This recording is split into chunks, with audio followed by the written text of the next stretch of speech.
Check podcasts. The Bread and Butter Collective is a collection of hospitality professionals working together to help strengthen our industry to build strong culture, community, and sustainability. I'm Calen McNeil. And I'm Sam Jones. And this is the Bread and Butter Podcast.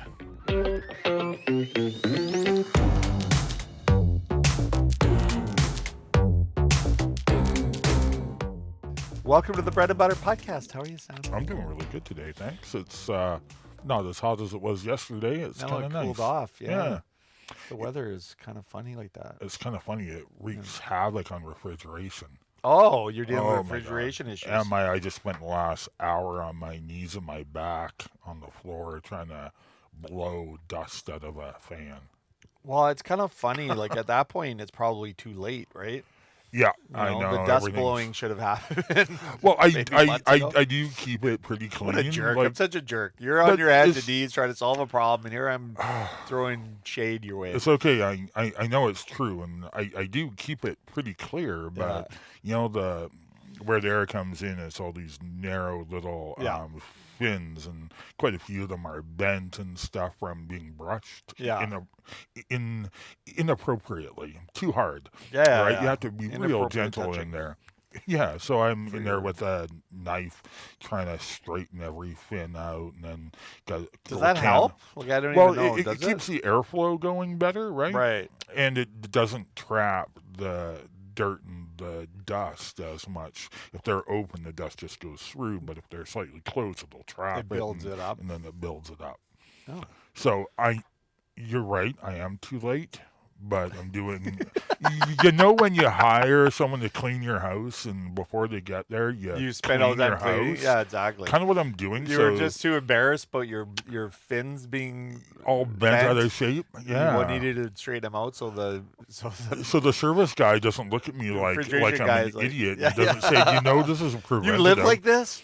So I don't get it double, once from you and then once from the refrigeration guy. Oh my goodness. It's crazy what you do just to, kind of placate your anxiety about stuff.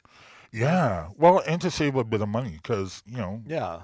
It's not are you cheap. though? Like that's the thing. It's not cheap to call a refrigeration guy. Oh my goodness. I know. Well, we're just gone through that whole thing with, we had a service provider who we've had for a long time, and care to mention any names? No, no, because that would be throwing shade their way, which may or may not be entitled. Because in these situations, there's always two points of view and two perspectives.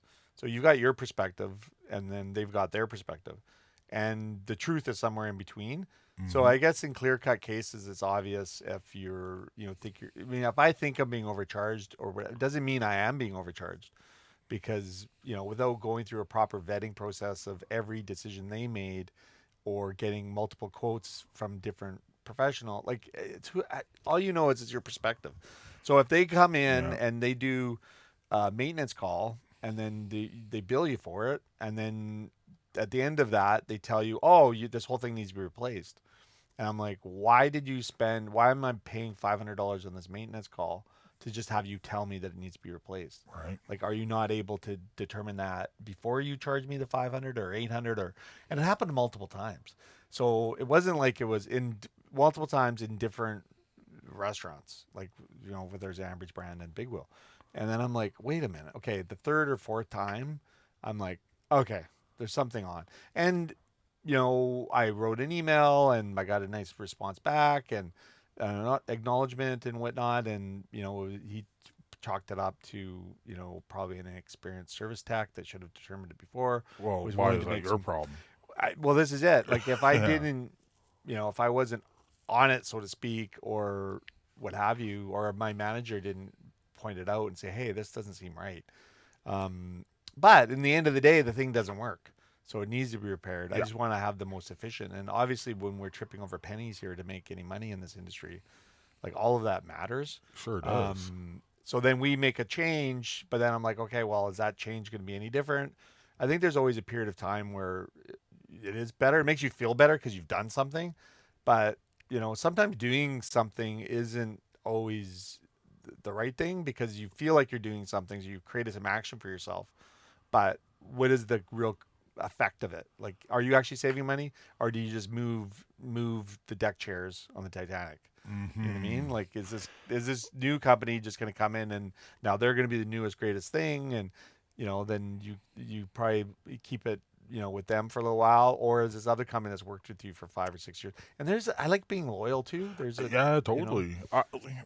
Yeah, I've heard that refrigeration tech guys make more than most trades. Like, if you want to get into a trade that makes money, that's pretty clean work for the most part, refrigeration's the way to go. If I were to turn back time and I wanted to be in the hospitality industry and make money, I'd be a refrigeration tech guy and fix all the restaurant refrigerators. Yeah, exactly. Yeah. And then maybe do some restaurant stuff on the side, or just eat more. Yeah, just eat out. Yeah, just with all your money, because I'd have more money. Yeah, you'd have more money.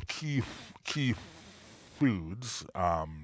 Speaking of throwing shade, geez, yeah. They don't fix refrigerators as far as I know, but they fix other things. Yeah, I've called them in the past for stuff, but I won't call them anymore because before they even come out, they charge a card a $500 retainer. Yeah, and no, exactly. I mean, I can't do that. Yeah, I could, but I refuse. Yeah, I mean, it's just you haven't done anything.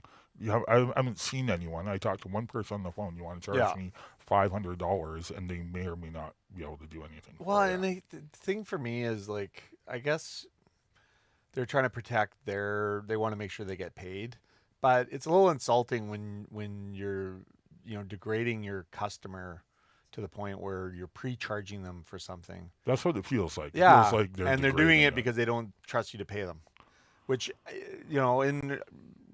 I guess if it wasn't, if you didn't have a prior relationship with them and a track record, in this day and age, you need like loyalty and relationship, and history matters, I think. Mm-hmm. And we get enough knocks as it is, and when somebody, like, if you're most like food suppliers, like, if you don't have a long history with them, they'll COD, cash on delivery, and all that stuff. And I guess sure, they're or prepay, and if that's the way it has to be for a period of time, and hopefully you can build that trust. But I also think that we're kind of like, we're screwed as many ways as you can think, because not only is it hard to make a buck in the business, then you have your suppliers squeezing you, and then also treating you kind of disrespectfully, and then are you getting the value? And yeah, it's just, I don't know. It just feels like, man, somebody just give me a break. And you only have, like, now, so Key Foods is one. You've got LDL, or maybe they're connected now. Maybe they bought each other. I don't know. There's only a couple people or groups that provide service for restaurant industry equipment. Yeah, it feels like fewer and fewer. Yeah, fewer and fewer, and then they get to options. pre-charge you, and then they get to say, "Oh no, we can't do that," or "We're not showing up," or quite a few of them are being taken and absorbed by companies like Key Foods. Yeah, well, Key Foods and LDL. I think LDL might have bought Key Foods, or Key Food. I think LDL bought Key Foods, maybe. Oh, I thought LDL was smaller. No, I think LDL is consolidating some of their business. But then there's also technicians that have gone out on their own.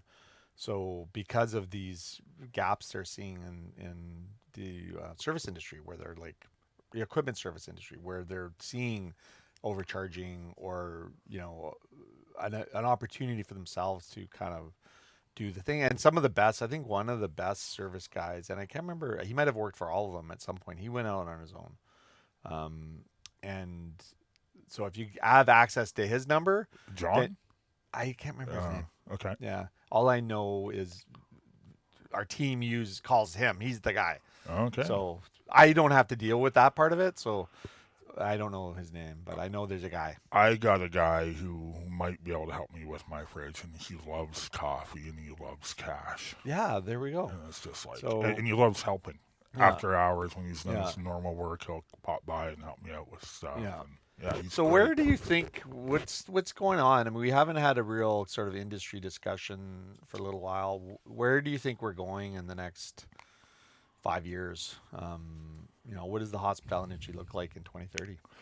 Well, I think there's growth in it. I think there's contraction of some parts of the industry in terms of what we're going to be able to offer or what we're going to be able to get. There'll probably be more kind of regular places like chain restaurants and stuff popping up because I feel like they're the only ones who can pay the capital and the rent and the cost of building something out. I don't think a lot of independent people are gonna be able to have seeing the independents options. are gonna get squeezed out. Yeah, I kind of see the hospitality industry like the general economy at large, only on a micro scale. Yeah. Is that like that whole middle class is being kind of wiped out. Yeah. And I think we're going to end up with some really high-end places that we can go if we can afford them, because they're going to be able to charge whatever they need to keep afloat because they're really high-end. They got it dialed, right? Yeah, and their customers aren't price sensitive. Exactly. And then you're going to have a lot of chain stuff that's going to be quick and affordable, but not necessarily like a good hospitality experience. I think that people are coming out of the hospitality industry being replaced by ordering kiosks, robots that flip burgers, barista arms that just automatically make you a drink. I think we're going to lose a lot of that, and that's like wiping out the middle class. Not only are we going to take out the employees, where are they going to be able to afford to eat and live and grocery shop in Victoria if they're only working in the hospitality industry? We're not the highest paying industry in town, right? Yeah, I think there's some support just with their minimum wage sort of stuff, but that also then takes away from the profitability of the restaurant, which it's a double-edged sword. So your employees are making a bit more money, but your costs go up. Yeah. So and then when your costs go up, your prices go up. You price out more of your customers. Well, the thing too is that prices in the restaurant industry always lag where they need to be because people are afraid to raise their prices. And if you actually raise your prices as much as you need to, I think all of our prices would be significantly higher. Yeah. And I think even in BC, there's some stats that our price increasing is below the average in the country. So it's because we don't want to raise the price because we're afraid of the backlash, or I think it's maybe access, like our suppliers. Maybe we grow more in BC because of our climate, so maybe some of the input costs are cheaper.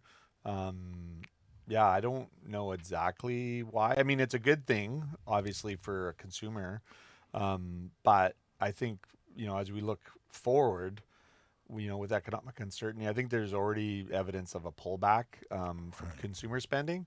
I think people are concerned about the economy, and a lot of this stuff is psychological. Well, and we can't really charge what the product's worth because we would be outpricing. I'll give you an example for a 12-ounce, or actually for an 8-ounce cup of coffee. This is a 12-ounce. It's really good, by the way. Oh, thanks. It's my new Guatemalan I just got in. I like it. There was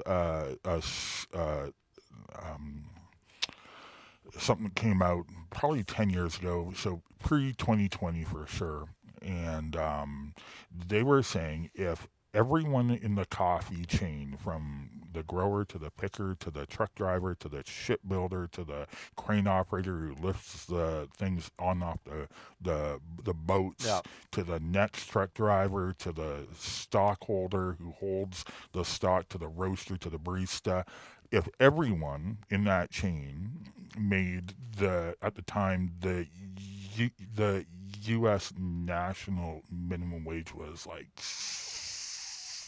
maybe $7 thereabouts. Yeah, $7.25. Yeah, and that's American. Yeah. If you added that all up and paid everyone, your 8-ounce cup of coffee, just black, would have to cost you, the consumer, $25 American dollars. to make the right margin to cover the cost. Oh, of that that's coffee. also including the pickers in Guatemala. Yeah. So, I mean, interesting. No one. And that's only the U.S. minimum wage, which is the lowest. Which is the lowest. Yeah. Ours is 3 times that much. Yeah. So, I agree that people need to make what they need to survive. That's obviously I guess really the cost of important. living is different in those different areas too. Like if you move up, like you probably don't need to make $7 in Guatemala to be, above sort of certain standards of living there. But I'm not to say it's good. I'm not advocating, people live without electricity or whatever. I don't know if that's the case there, but it still happens. Not everywhere, but like you can't count a person's ability to live and feed themselves with their happiness. I mean, no, of course, or you can actually. Well, you can. That's but probably there's a lot of really poor people in this world. Yeah, that are who are really very happy. Yes, right, yeah. And that's the point I'm trying to make there. Yeah, I also that's actually the most important thing when you realize when you go to these other countries is you realize how happy they are with so little. Well, because they don't have aspirations to get more because. It's not even a part of their no hope. They don't have the ability. Yeah, but to is do that right? That's an interesting subject though, because are they happy because they don't have the hope,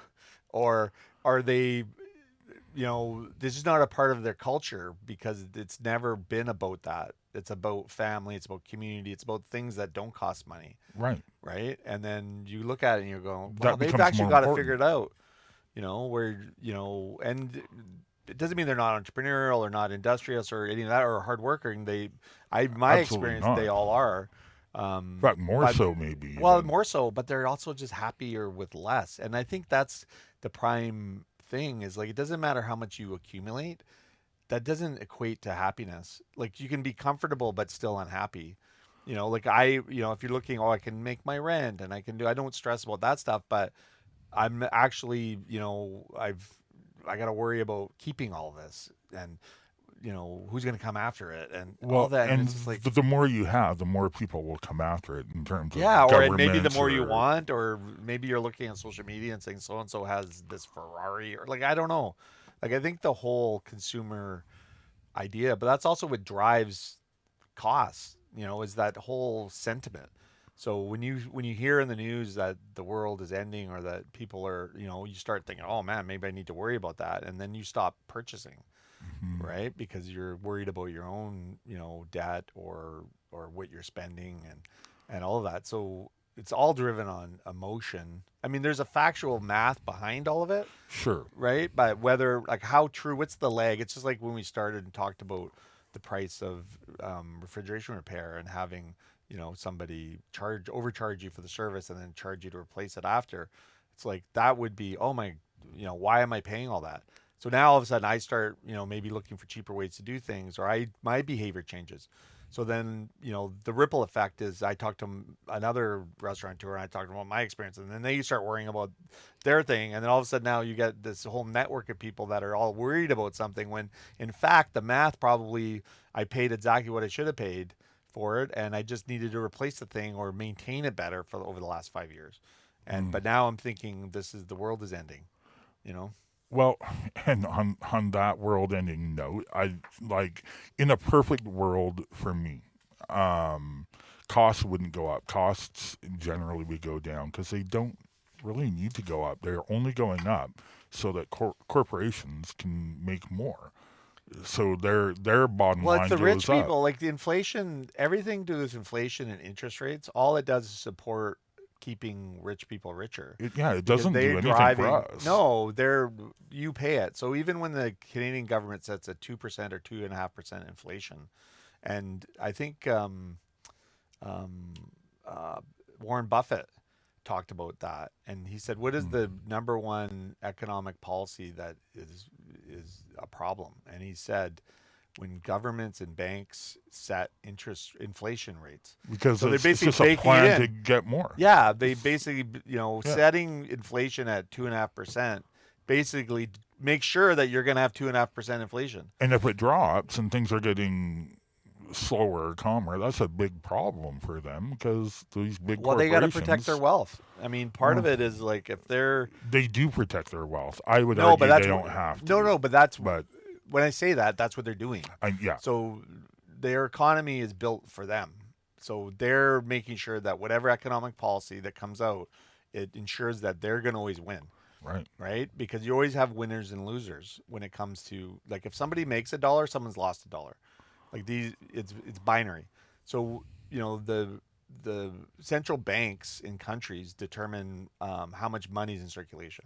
Mm-hmm. So, and that's how they, can affect both the supply and demand of money, and which also then dictates interest rates and dictates price of bonds and all this stuff. And that's how they engineer it so they can have soft landings when people stop spending, or if oil prices go up, they can do that. But they also can engineer it so that they basically guarantee that there's going to be some inflation, and that interest rates are going to be at a point where people can, the rich people who have the money, or general savers, are going to protect their wealth. So they're not going to get devalued. Inflation devalues money, right? Yeah. Increasing money supply devalues money. Yeah.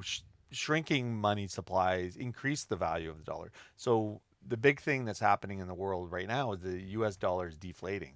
So the value of a U.S. dollar today is nowhere near where it was 20 years ago. So their value, so from a U.S. perspective, they're buying less with their dollars, right, of real goods. So when they buy goods in foreign countries, they're getting less of a good for that. And conversely, if you're getting U.S. dollars, if you're selling your goods in U.S. dollars, your ability to purchase in U.S. dollars goes down as well. Down, so if you're making U.S., so you could be making the same dollar. I could be getting $40,000 a year in U.S. dollars, but my purchasing power of that $40,000 is less, right? And so when you look at, where we are as an industry and what's going to happen, inflation and interest rates affect the amount they can purchase. So and I think one of the things that's going to impact the Canadian economy is a fallout from COVID, where a lot of people took on mortgages at low interest rates in the early 2020s and 2022, 2023. So over the next, already, my mortgage came up, and my mortgage was at the lowest it had ever been, but I was a variable. And I got completely killed when the interest rates climbed. Right. So I was super excited to lock in, at a 5.5% interest, or whatever it was, 4.5%, 5, whatever it is now. Because all I looked at the numbers. Okay, I don't want it to go up past that. You can't go past. I can't go past that. But I'm like, I literally just locked myself into this prison. It's not as bad as a prison as I got out of, but it's still a prison. Yeah. And, so now I'm like, okay, now for the next 3 years, because I locked in for 3 years, this is how much I have in discretionary income. This is how much I need to cover my bills. And now that's going to influence, whether I travel or whether I go to eat or any of that. So when you have people that have locked in, and, they also, because of the inflation in real estate, houses doubled in that period. So now people were leveling up, and because interest rates were low, I can afford this house. I can afford to go to $1.5 million purchase. Now it's getting renewed, so their mortgage payment could double from where it was. And even as it's set, mine went up 25%. Even from the point where I got in to the point where I renewed, it's now up 25%. I never mind what I got killed, doubled in that period. So because of the, the variable nature of it. So I was paying as much as almost double what it was. And then as the interest rates started coming down, I was like, every month I was like, okay, I got another $100 in my pocket or $200 in my pocket. Wow. But now I've locked in at 25% higher than it was 4 years ago because I renewed early.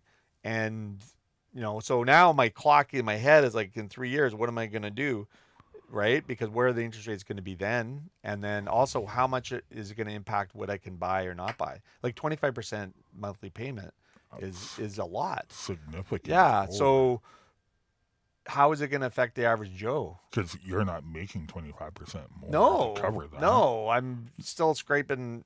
Listen, I'm not poverty stricken. Right. But, it impacts everybody. Like, I am also not... People like small business and restaurants aren't relying on me to make their money. So, but they're relying on, the majority, the average, right? So the majority of people out there that are eating and dining and shopping. So when their bills go up, they're eating, dining, and shopping less. And, it starts with restaurants first usually, and it starts with those higher end restaurants where if somebody's going to go to Zambri's, for example, or Prima Strata, or some of these, and even those are more approachable, they're not going to Marilena, they're not going to the Empress first. The wealthy people will still do. It doesn't really impact what they do. They pretty much do what they always do because they've got money. They'll keep those high end places afloat and Yeah. prospering. Well, they may shrink. Like I know having I've got a quick service brand and I've got sort of a mid to higher end brand being Zambri's. I've already feeling it at Zambri's with there's been a significant drop in sales, where conversely there's been a bigger increase in sales at Big Wheel. So it's sort of and it's been typical, because we've been doing this for a long time. Zambri's been around 27 years, Big Wheel's 15. We've been through a couple, many cycles with Zambri's, many downturns, and been through at least two or three with Big Wheel. So the same thing happens.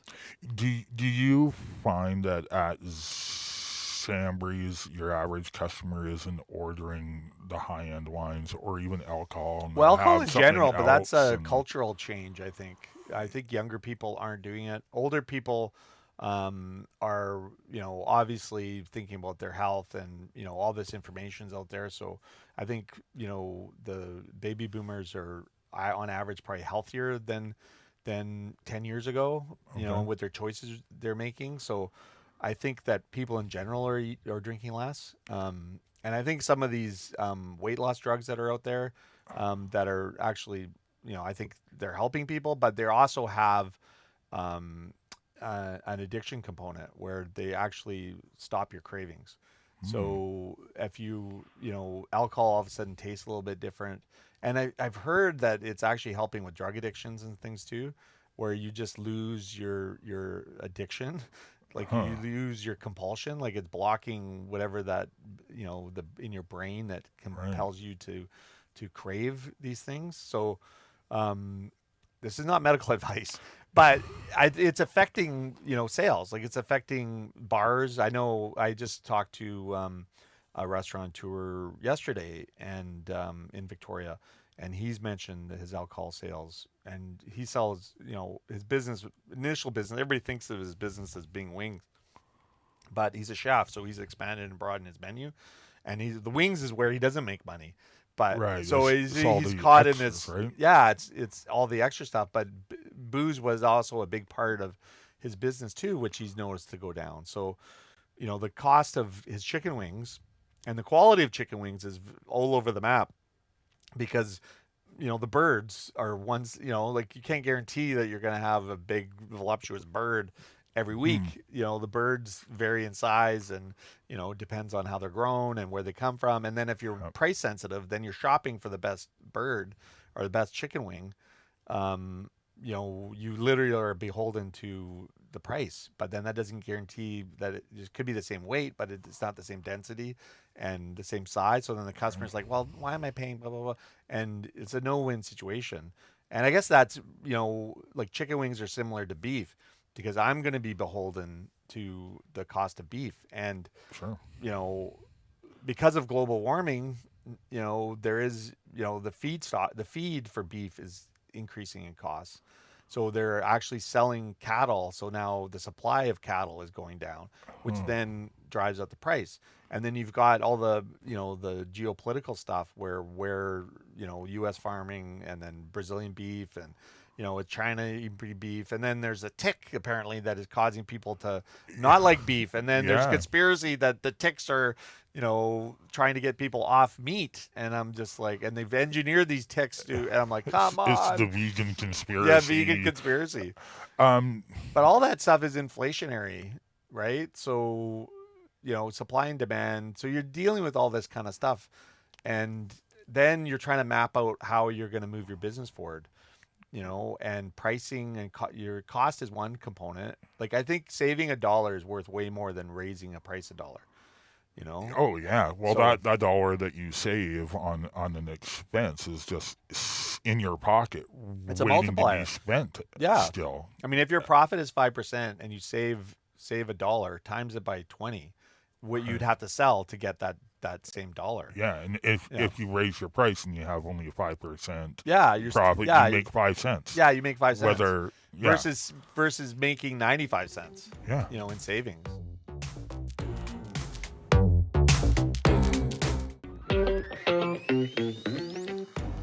You know, and that's one of the things that helped us in Courtney as we're trying to build that business out there. And we're also building it at a time where there's lots of winds blowing in our, I mean, we're a bit of a social enterprise. So, you know, this sort of gaslighting between the conservatives and liberal thinking, you know, is, you know, people are being a little bit more anti everything. You know, they're anti, you know, people anti woke and anti this and anti immigration and, you know, and I'm just trying to do what I think is right in business and just trying to give back and create a business that isn't just sucking, right? Like it just isn't sucking all the money out, that we're actually trying to build something that brings it back in. But, you know, saving $1 up there, and that's kind of what we've done. So I'm less worried about the top line. Right. You know, if you think about in the business, if you're just focused on the top line, then you're actually pretty loose on the bottom line. Whereas the money you get from saving $1 is multiplied. Yeah, that's why I was trying to fix the fridge this morning. Yeah, which is good. But then it's also like, okay, well, is it cheaper to actually pay someone to maintain that fridge or to fix the fridge yourself, and then you go out and find savings elsewhere? You know, like. Yeah, where I could the big sit dollars. and think about other ways I could do it. Yeah, like if you're gonna save $300 or $400 by doing it yourself in an hour or you know a day or two, save of your time and just energy, because people forget. I don't know if people forget, but I think about the amount of energy it takes me to do something, and then how stressful that is, and then what is my recovery time after that? Like where can I now? If I just spent, I'm just doing something that I'm not good at. You know, necessarily, I'm not really trained in. So now I have to work harder. I've got to maybe YouTube some stuff, and then I'm trying to fix it. And then after, I'm a little bit exhausted because now I've just expanded my brain power, and now I need to go and take a nap. I was way more like that in the past, where I took stock of how much my time was worth. Yes. And where it was best spent. And these days, it's just like it's balls out and head down, balls out, and just do it all. Yeah. And I know it's not necessarily the right way to do things if you're in a perfect situation, but when you're not in a perfect situation, you just have to get your hands dirty. That's just what you have to do, and you have to take that, I think. I agree. Totally. One thing I think that would help, and I want your opinion on this, is to buy your products as locally as possible. Not only do I think that that's the future path for a lot of the hospitality industry, because I think it's a really positive path in terms of the environment, transportation, possibly cost. But when it comes to something like beef, is it cheaper the closer you get, or does it just become more crafty and more high-end and way more expensive and out of reach? No, it's market. Like the issue with like commodity. So you're buying a commodity. Beef is a commodity. So it's traded nationally. People order, get, contract pricing. So a lot of it is baked into, they know what their herd is going to be next year, based on all of that, and it fluctuates depending on how much feed they have and the cost of feed and birth rates and health. Yeah, health of the herd. Because there's health considerations, and because you've got just sort of like the general beef that is probably antibiotic and that, and then you have the other stuff that we get is that no hormones and no antibiotics, and that's got its own set of challenges, but it's all based on market. So you're going to pay with the market, and there's some range there, but the market will tell you, okay, this is what's happening, and this is when the price increase is going to go, and there's not much you can do. All you can do is try to be as efficient in all the other areas of your business. So And thankfully, we do advanced purchasing of beef, so we get kind of contract pricing, so we know for the 6 months this is what we're going to be paying. So you pay that out, or you just contract out the price for the 6 months, and you buy it all in 6 months? No, and then you pick commit from to your the supply. purchase, so then they've set that price, so you know that you're going to be purchasing X volume in that period. And if you stop purchasing halfway through, you're still responsible for the other half of that contract. Well, yeah, right? I don't know. We've never had that problem, so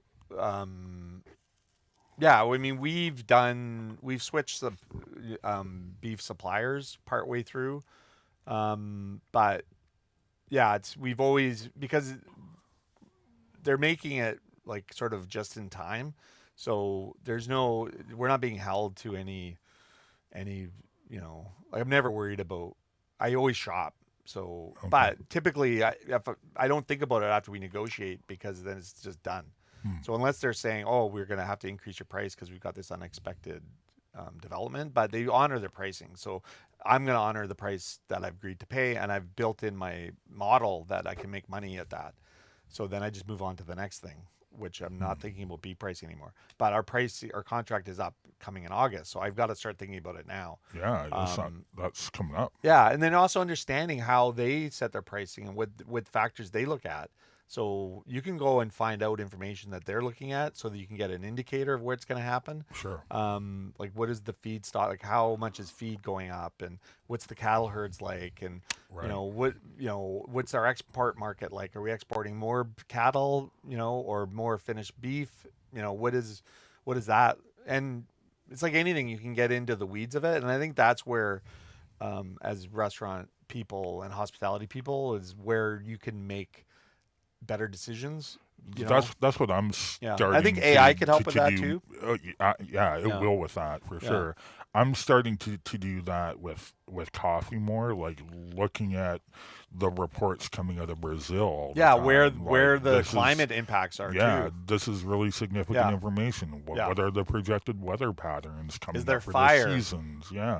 What's their economy looks like? How much fertilizer do they have as a nation? Like all those things start to paint a picture of what's coming in the next year or next season for coffee. And then I think that's a great point. Like, I think just touching on the AI component, where people like us, like businesses like us, who are wearing multiple hats, may not have a ton of time to focus on this. And I think that's where doing some research in AI and having AI kind of farm that information and say, what is happening, what's predicted to happen, weather patterns. I haven't done that yet. That's a good idea. Yeah, I think that's an awesome idea. And I think even with the cattle thing too, is for us, I mean, we're always buying, local to BC or Alberta beef, and then figuring out, okay, what does the next year look like? Because I think that information is readily available, and I think the farmers are doing that. So that they can make, so why can't we do that as well? And even when it comes to vegetable prices, like, what if we get 80% of our vegetables, like lettuce and tomatoes, from the United States? Well, where is that coming from? California. So what is happening there? What's happening with tariffs? Right. No different than tariffs. Tariffs is one input, but if you look at climate, and then you're like, well, maybe we can shift our purchasing to Mexico, or maybe our greenhouse capacity is growing, and we can look 2 years down the road, 3 years down the road, to actually pay the same price locally, and then going and making those because contracts. It costs more to buy locally because it's usually smaller, not as efficient production. They have the volume. That's right, and they're not producing enough per square foot. But and it's then labor better inputs. food. But it's better food. Well, then, and probably better for the environment. 100%. And I think that's part of the challenge is does your customer appreciate that? Does your government appreciate that and want to support it? Like, I know, but the thing about it is, like, you can't, as a business guy, all you have to do is, because there's so many variables that come into it. So the idea that you're going to wait on the government or think the government's going to help, that to me is like sort of wasted energy. But how do you position your brand or position, your customers? Or how do you educate your customers on the value of what you're doing? And I think that is the problem, because not every calorie is the same. So what are you doing in your business to bring that value proposition to your customer? So if you I'll look at our burgers, for example. Like, you can go buy a burger at McDonald's for 20% less than what we're selling it for.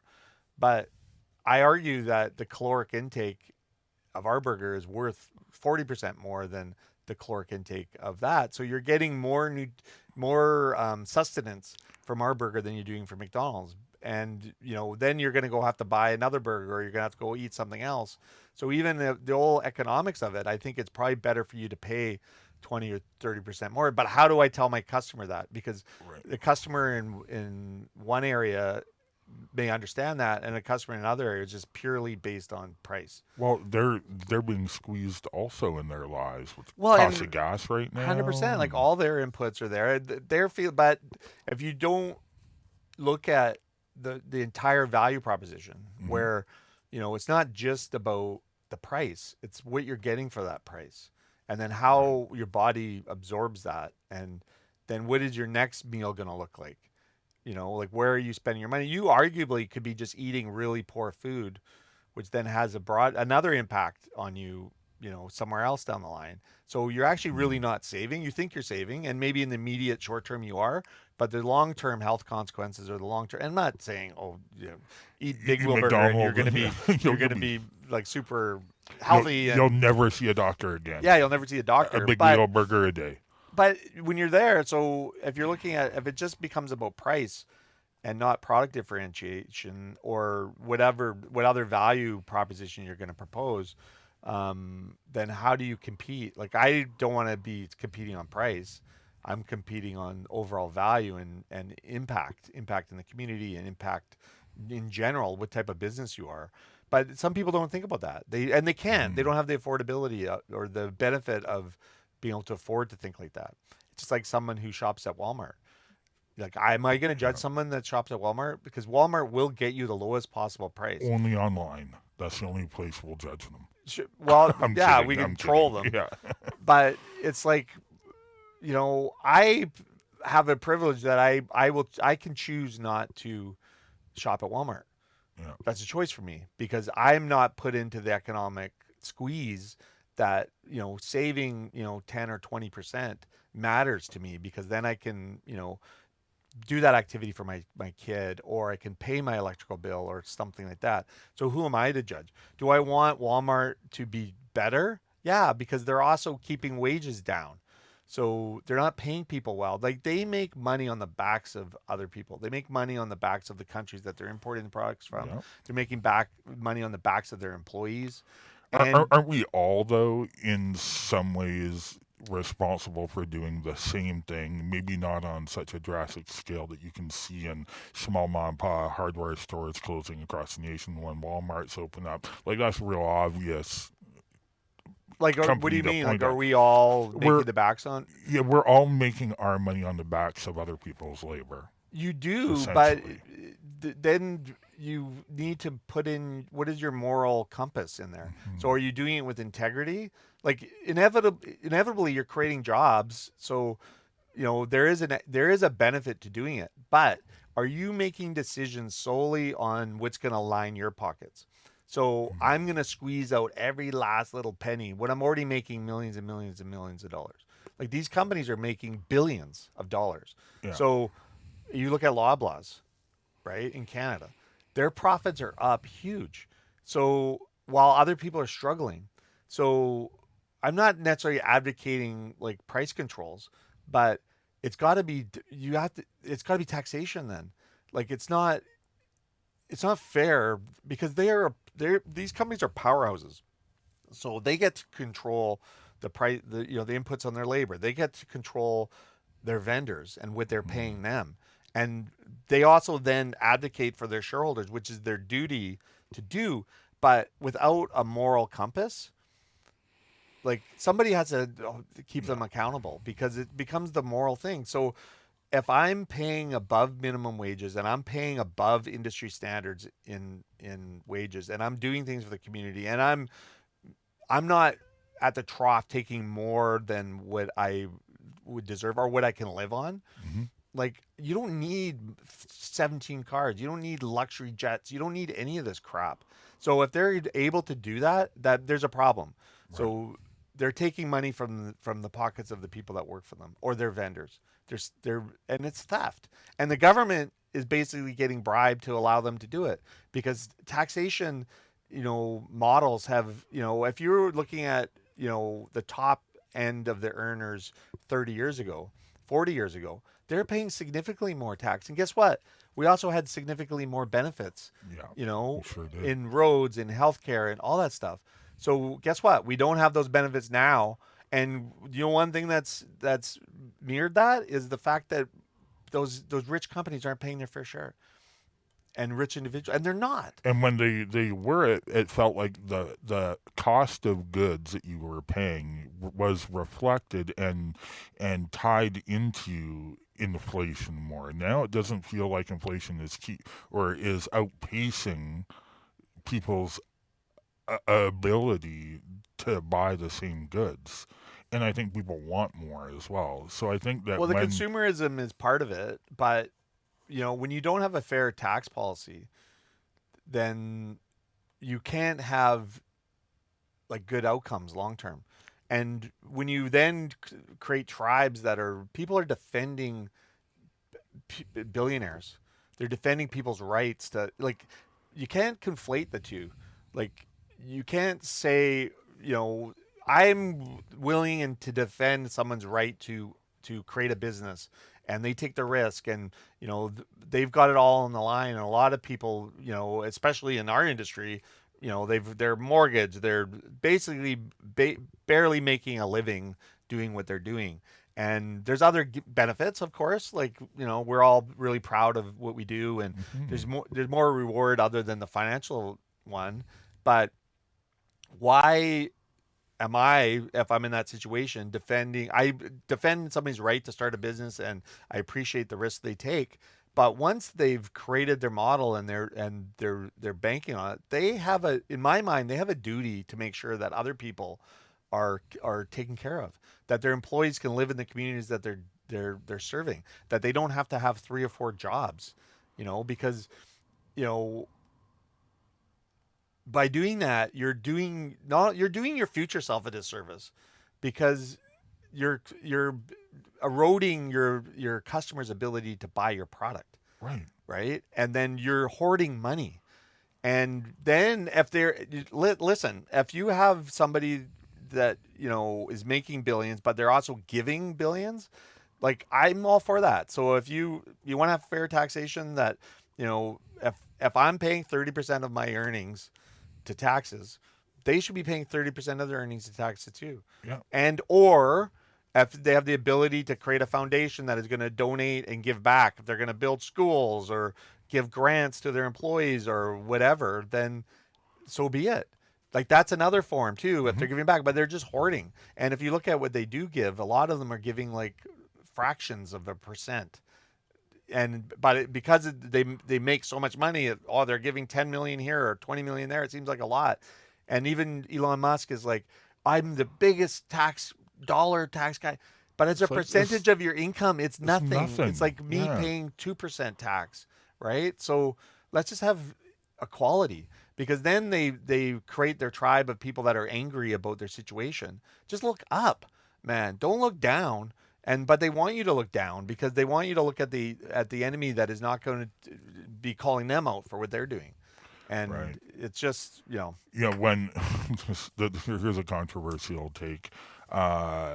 When I go to a grocery store and it's owned by a large company, and then they ask me for a $2 donation to even like the Children's Hospital or something, so that they can present the Children's Hospital with a big old check on their behalf. It's like, no, why don't you do it? I'm paying you the profits in order for you to be able to do that, but you want to keep all your profits and make me feel like I'm responsible to help with children's hospitals, which I love Children's Hospital. Sound like you're anti-Children's Hospital. I am not. With the amount of time I spent in the Children's Hospital, I have nothing but good things to say about them. Of course. However, I feel I feel slighted when I'm going to a big multinational corporation that is Yeah. making billions of dollars in profit, and they're Yeah. asking me, who can barely afford my groceries, Yeah. to give another $2 Yeah. on their behalf, Yeah. so they can give it. Yeah.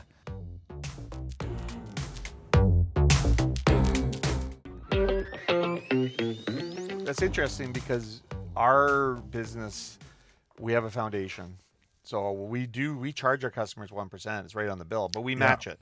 So we're doing it together. That's different, right? And I think for me, it's also about the conversation because we've received emails like, "Why are you doing this?" and "I'm offended by your doing, and I don't trust it." And it's people are entitled to those opinions, and they don't have to eat at Big Wheel Burger. Like, I'm not forcing you to eat here. This is our model. We publicize it. It should be known, or the opportunity to learn it is there. Yeah. But I like the conversation of it because it's like, well, this is what we're doing, and if you support it, then you're going to come and support it.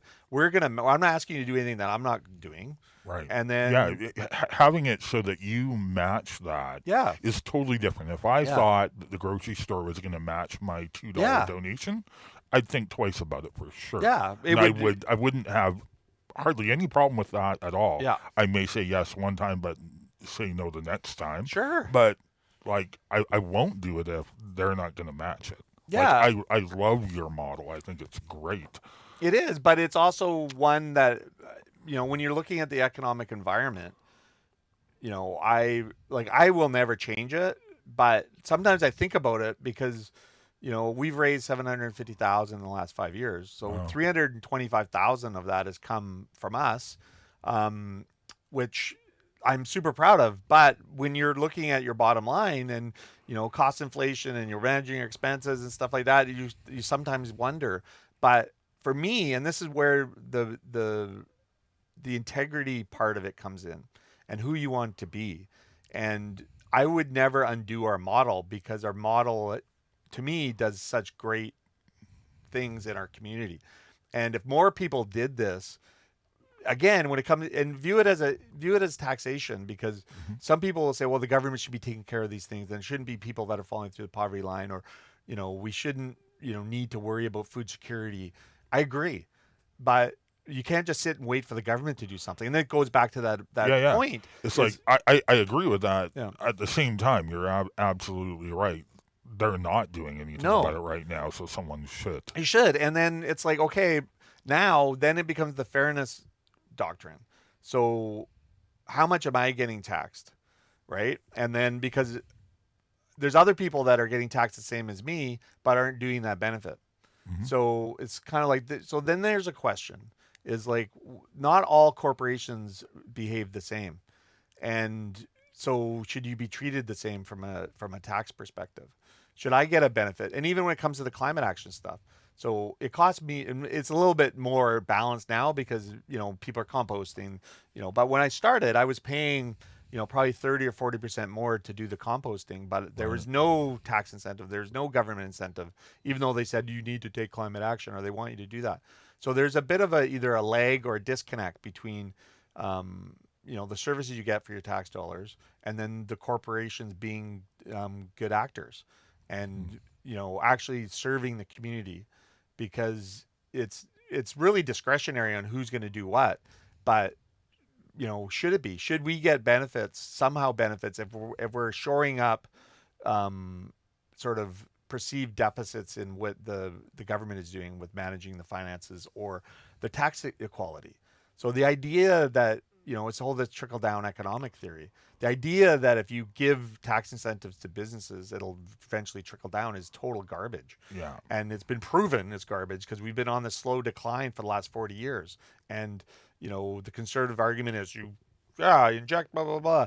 And we'll give all this incentives and government grants and all this stuff. And is like bail out the banks. Yeah. But yet if you want someone to have basic income, or, fair, welfare system or fair healthcare system or education system, that is viewed as socialism and communism and bad. But yet when you have, socialized benefits to corporations, it's good. It's capitalism. Right? It's capitalism. Yeah. But yet there's no fairness in the tax code. because they're able to, somebody can just borrow money to pay for all their bills against their stock, and that's not taxed. You never pay tax in that event, right? So then you just, your wealth goes up and you just pay that back and you just do the shuffle, right? And all businesses have that ability. Like even our corporation or my corporation, I can borrow money against it if I have money, right? So then if it had money to lend. If it had money to lend, I could lend myself some money and then I've got 2 years to pay it back, or I have to take a dividend and then pay tax on it. And I think Canada is a little bit different than the United States in that regard. Like I think the United States is way more brutal. Their carve outs and their benefit. Like Canada does have some things built in, which I like, but the fact that a grocery store can make record profits while people aren't able to buy groceries is wrong. And I look at the model in New York that Mandami recently did, or wanting to do. He's going to set up grocery stores. Yeah. I think some of that is happening in Canada too. I think Manitoba's doing that. Yeah, I heard something. I thought maybe Ontario, but maybe it was or maybe both. I heard the rumblings of that. Well, and it's kind of like if you can't rely on the business to do the right thing, or like everybody can make a profit, but come on, man. Like even banks, like billions and billions of dollars, billions. And then every quarter. And that's not enough. They need to then cut. And then they've got the people that work on the front lines who frankly are miserable, but they're miserable because back then, back when I was growing up, you could make, 60, 70, you make a good, it was above middle class living. It was a career. And now it's basically, they're just above minimum wage. And they can't even count your money back to you properly. Wow. They got machines for that now. I know. Technology. Well, if there's money coming back, there's no money coming back. Started on those machines. No, it's, so yeah, I mean, we kind of went on a bit of a tangent there. But, I think, if you look at 60% of operators in 2025 were reported being profitable. The profitability was, or 60% of operators report profitability was worse or much worse than 2024. And that's in the hospitality industry specifically. Yeah. So then that goes to speak to, decisions that they're making. So I think, for me, when I look at it, I'm like, okay, well, there's price increases that have to happen. But again, knowing that saving the dollar is like a 5x multiple, save $1 on your end so that you then don't have to put all this price pressure on your customer. I mean, and then there's menu engineering as well. So I'm looking at adding, because we have a kids burger. So a kids burger at Big Wheel Burger is $7.50. So our regular burger is $12.25. So, but the kids burger is half the size. Okay. So I'm like, okay, well now I don't want to call it a kids burger because anybody can buy a kids burger. Okay. There's no age restriction. 12 or under? No. It's like kids of all ages. Oh. But so it's interesting because I had we do this happy hour where you can get a slider, or we call a slider in the happy hour, but it's effectively a kids burger. Okay. And it's the same price. So then I was like, okay, well, you can't just, we've got a kids burger on, it says all ages, but so trying to find that value proposition, especially for the markets that are more price sensitive. And it's amazing on the island, like you can go to the different spots and there's its own little ecosystem. I bet. Right? So it's like catering, as a brand, you want to kind of be consistent. So we're going to introduce a junior burger, which is basically a kids burger. So, and we're going to do that. And I'm thinking about just doing it across the board, which will then give people, they already have the option. And some people do just have a kids burger because sometimes a kids burger is enough for them. Yeah. Well, with a fries and a large steak. For sure. It's enough. Yeah. But then it's like, okay, well, then you're looking, okay, well, the menu engineering component, and I'm going to test it because you don't want to maybe gear all your customers to buying a junior burger. Right. But it's like, well, or do you? Now is that going to drop the average check? Like it's kind of all that kind of the dynamic issue with when you're trying to figure out how much revenue you're going to generate. And decisions you make. If you cut that back by maybe 40% because of the price of the junior burger, and more people are going that way because that's what they can afford. What does that do to your top line? Well, I know we're going to find out because I'm going to give it a go. But I think it's about, not everybody is going to, majority of people are going to still do what they normally do and the product they normally like, but you're actually opening up the idea that you're more cost effective for other people. So maybe your transaction count goes up, maybe you're attracting a broader business, or maybe the slower markets like the Courtneys or the Vic West, I guess. And it's really, socioeconomic. Like I can see it in those things, but also like kind of what the vibe in the area is. Are they more conservative? Are they more, all these things factor in. Are they more price sensitive? Is there a food culture there, where people, kind of make those decisions differently? If you don't care about what you put in your body, then you're really then focused on price. Or if you care about the taste and flavor, then you're going to make decisions that are based on that. So you're going to not make decisions that are based on price if you're going to make it based on flavor. And if you're lucky enough, your taste buds and your flavor profile fits, the low end of the spectrum, because then you're going to be enjoying yourself and paying less, which I guess would be the perfect combination. But if you care about putting, good food in your body, and you're probably going to be paying more because good food does cost more. Like the processed stuff doesn't, right? Yeah.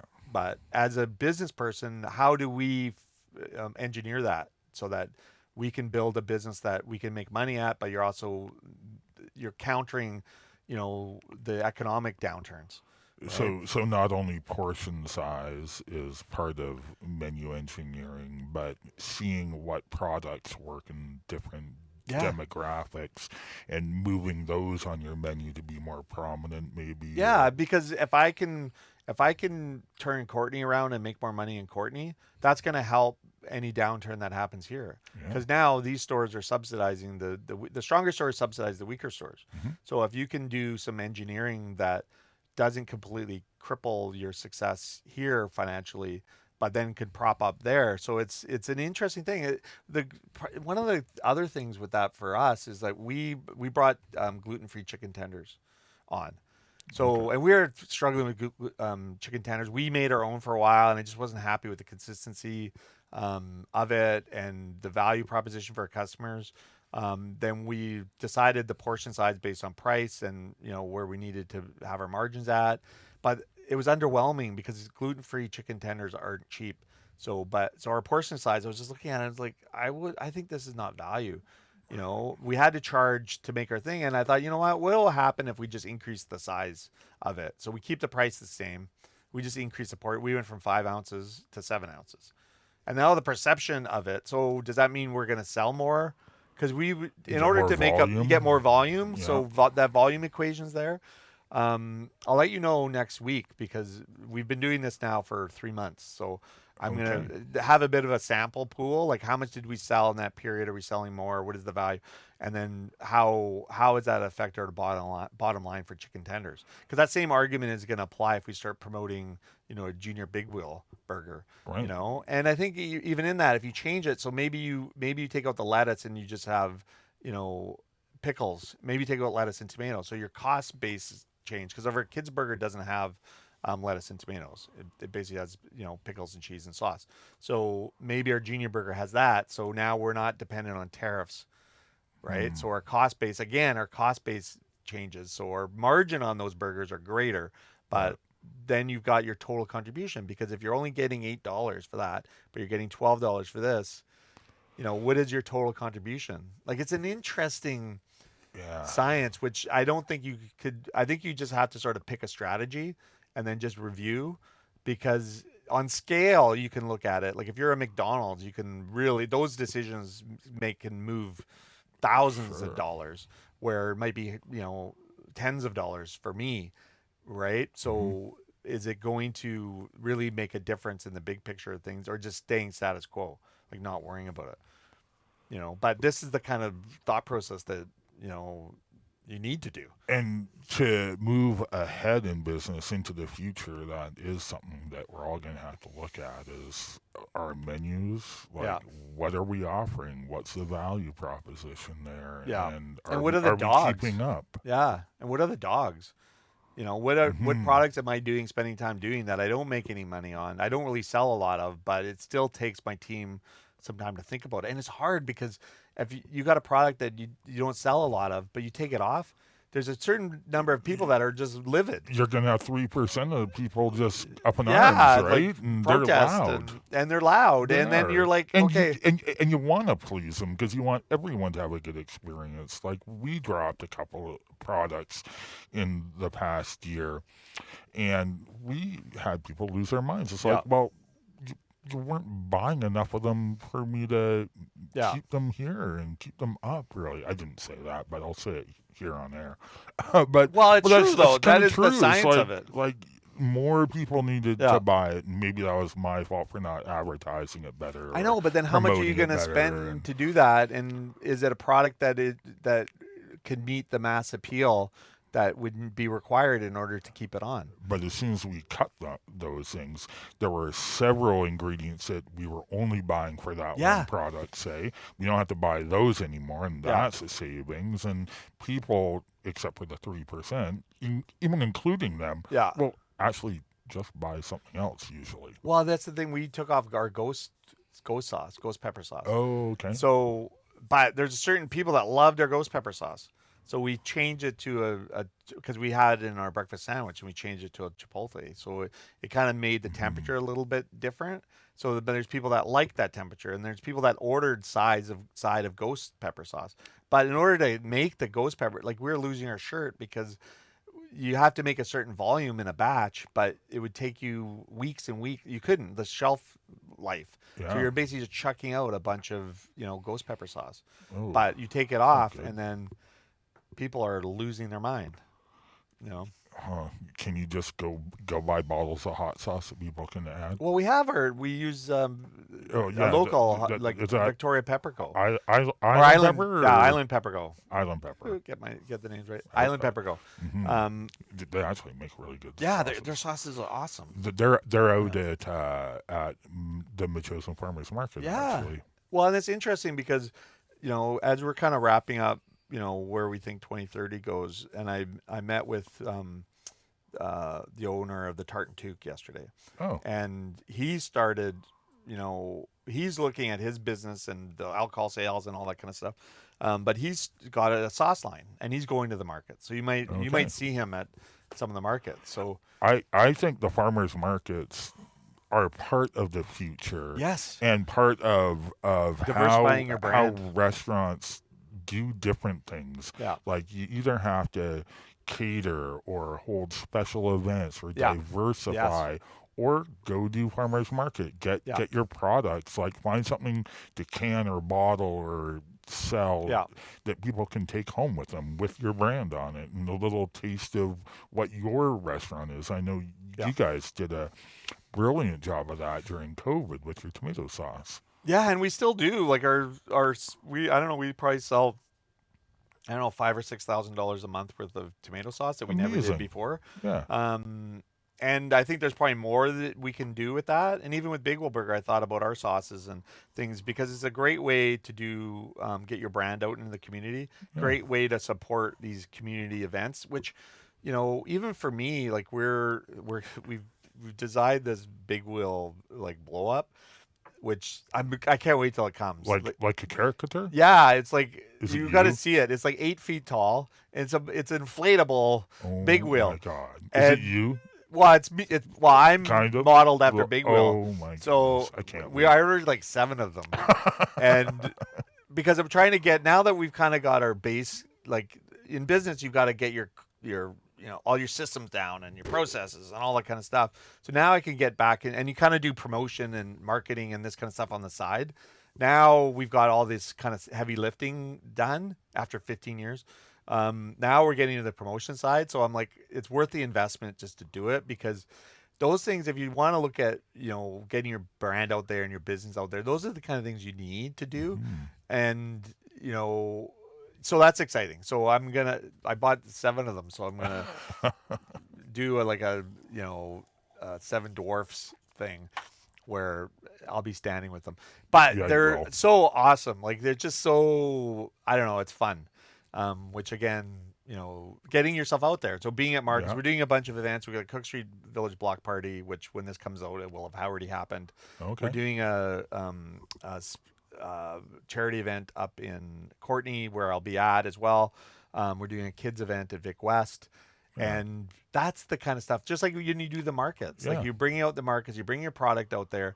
You've got, you've got a storefront, but but I'm having to take it out to people and introduce it personally. Yeah, reintroduce it. Yeah, after and get 30 years into people's homes and like get them to know that I'm part of that Metchosin community too. That's I don't have a cafe out there, but I live there. Yeah. I spend my money out there. Yeah. And this is my community. But isn't that the beauty of what we do is like our customers are from the community. Our staff are from the community. We live in the community. Why not keep our resources in the community? And then get out into the community and see it. And I think, this summer for me, typically I would be in Las Vegas playing poker. Right. And I made a decision for multiple reasons, but I'm not doing that anymore. I may go back again in the future, but I've got what I think is a one-man protest going on. But I'm also focusing on my business. So it's giving me an opportunity to get back in the community. And I'm gone most of the summers for the last 20 years. Now I'm prioritizing being in the community and I'm enjoying it. I'm able to do these fun things and see customers and talk about our business and our brand and then also get input. Like, what could we be doing differently? Do you like our product? Do you, because I think all these brands that are around have an impact. And, if you look at, kids that have been to your shops over the years, and then they now have kids. And and there's, you know what I mean? Amazing. Like you go look at that legacy part of it, and then thinking that these are all local businesses that have been around. And we're lucky that we have so many awesome brands that have been around for 30 years. And, you can name a dozen of them that have been here. And they're all local. They've all been around. They've supported hundreds and hundreds and hundreds of employees. They've paid taxes. They've supported landlords, and softball teams, and high school programs, and charities, and whatever, right? And all this stuff. And that to me is a profit. Like that's so much joy there, versus putting money in your pocket and then hoarding it away. So unfortunately, the utopic version of the future feels like it's hyper-local, hyper-community. I think projecting to 2030, I don't know if we're going to hit that target. I think it's going to be a lot more commercial brands and fewer. We're going to fight that. Good. Right? Because we're going to be smart. We're going to share our ideas and, we're going to pivot where we need to pivot. And part of it, technology driven, like I think, one of the things that was highlighted in what we could be doing is a little bit of technology, a little bit of reward points, a little bit of promotion and things like that. So, but all that does also cost money. So just trying to find a creative way to accentuate the benefit of shopping and, building that loyalty. And also tying your brand to the community and, being a part of the solution. So instead of just, bemoaning, the government or bemoaning the economy or bemoaning all the stuff that you can't control, figure out what you can control and do that. Well, I can control how my customers feel by being in my store. Like I feel like that's something that as a human hospitality purveyor, I can do that, and that's not going to be replaced in the next few years. No, well, all of it is like your brand and what people know you for. All of that is, that's your value. Yeah, that is the value that is intangible, and that's why you have a loyal customer base. And that's why all local businesses have, I think, one leg up moving into the future, is that they can provide the customer experience. They can provide it with human beings, and working in a smaller local company, you kind of feel like your employees are going to be happier there. That's going to be expressed to your customers. Your customers are going to have a better experience and come back and see the value in why we have to charge more maybe than the chain restaurants. But they're getting more out of it, not only nutritionally, like you were saying, but in how you feel by being in that store. You feel better. You feel like you're being taken care of, like you're part of what they're doing. Well, you're part of the family. Not just a number. And exactly. Well, that's where the hospitality piece, because hospitality is free. Like, it doesn't cost us anything to be hospitable. I guess it would, the training component of it is there, because you have to train your people to be hospitable. But that is something that, as a business owner and as a restaurateur in the hospitality space, priority number one is just increase your hospitality, because that guest experience will multiply if they're enjoying that that hospitality and that service that you're providing them. And if you don't, because there's a number of great local places that maybe fall short on some hospitality, and that's not a priority in our focus. But I think as we move forward and navigate, choppy waters, doing that and just giving that excellent service and making that a priority and building that into your culture is a gift that'll keep on giving. Well, that's what's going to set you apart from all the other places that. Well, and every customer, every loyal customer, I did a calculation, and I figured in a 5-year period, a loyal customer will generate $1,400 for my business. Right? So how am I creating more loyal customers? By giving them value and giving them that hospitality, and also creating that good experience, because that's what life's about. Life's about sharing time with people in an environment that you like and making happy memories. And so creating that world in your ecosystem that provides that, and then meeting people where they're at, so you're not being offended by somebody coming in maybe in a bad mood. Let's have them leave in a better mood, so that the memory of their experience there is something that they're going to, hey, I had such a good time, I'm going to go back there next time. And then all of a sudden you get a second, third visit in, and then all of a sudden the economics start shifting. And if anything, if things are going down and you're noticing sales are going down, it'll provide that sort of base where it won't hurt as much and you won't be struggling as much, and you'll be able to meet your bills a bit more. But it's that focus on hospitality. Hospitality first, man. Hospitality will take us into the future. Into the future. Hospitality, man. Sam, I love you. We always go over, and we're blabbing. Are we over? Oh, yeah, we are. Oh, wow. We didn't touch on anything that I thought we were going to. No, we had a whole show prepared. Yeah. But we got for the first time ever. I know. And we totally derailed it. Thank goodness, because it was a great conversation. I thought it was a great conversation. I love our conversations. It doesn't matter. Our mothers love it too. And we did talk about trying to see and predict what was going to happen in the restaurant business in Victoria. And it's going to be tight. It's going to be a squeeze. We're going to have to depend on more tourism, trying to get locals in that aren't tourists in the off seasons, and just pushing what we can actually provide, which is ourselves. Push that hospitality, push the humanity to your customers. There's a reason why our brands have been around for as long as they've been. So just focusing on the basics. Because we're too wild and crazy guys. Well, it's interesting as we close. I've kind of gone back to things that worked when we opened Cook Street to try to work on our Courtney operation, which is lagging. So I'm implementing things that we did back then, and I'm like, oh, it's interesting because I think that will work. So it's funny. You don't need to create new ideas. You just remember what worked for you in the past, and then sort of say, hey, let's try that again. Yeah, and I'm sure you have files full of ideas that you've done. I was going through my Dropbox with all of our stuff, and I'm like, I looked at this poster. I'm like, man, that was a great poster. You know what? That was actually something that worked. So let's do that. And we just brought out the thing, kind of freshened it up, put a little few changes in it, and then so we already spent the money on that sort of promotion. So now we get to implement it up there. You just need to wash, rinse, and repeat what worked in the past. Which is a good thing, because I think I used all my good ideas in the 90s. I think I did. too much weed. Oh. Never enough. Is there enough? I don't know. I don't think there's enough. Yeah, I don't think there's enough.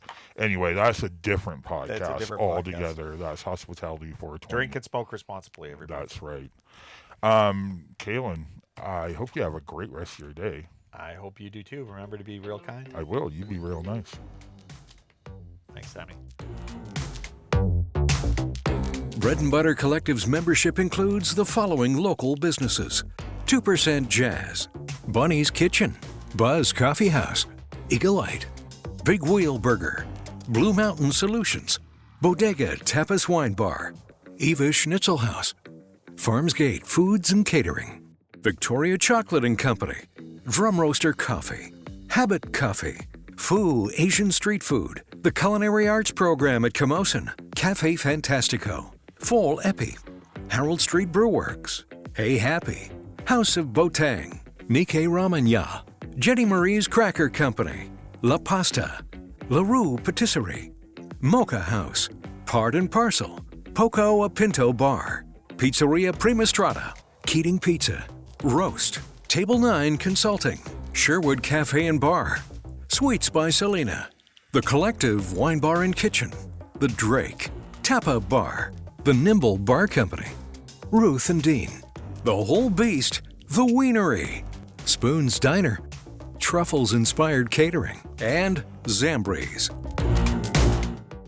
To hear more from the Bread and Butter Collective, go to checknews.ca/podcasts on Check Plus, or find us on your favorite podcasting platform.